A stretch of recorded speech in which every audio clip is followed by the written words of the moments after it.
اليوم زوجي العزيز دا يسوي لنا شيف دلاور دا يسوي لنا دولمة باللهانة على طريقته التركية. تركي هذا لو أذربيجان. هاي يسموها بقشة.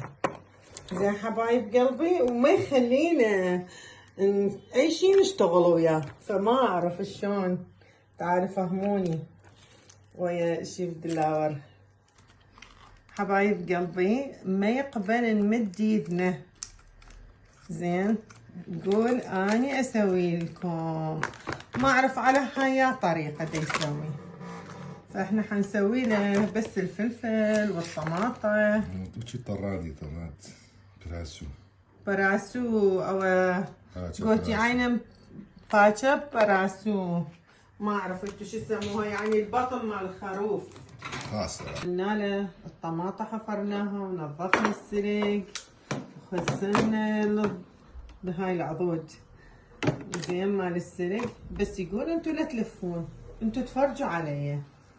وهسه هو قاعد يسوي اللهانة على شكل بقشة، هاي على الطريقة الأذربيجانية. عاشت ايدك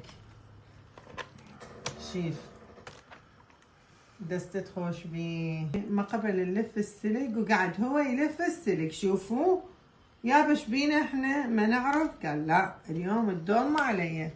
دكتور دلاور دا يسوي لنا الدولمة، شيف دلاور. وهسه كملها شيف دلاور الدولمة، وهسه حنقطع.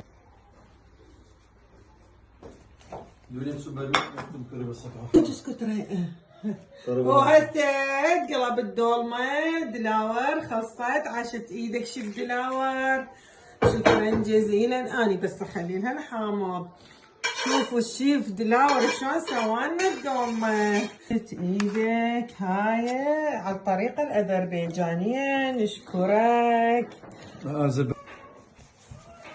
واو بس خوش.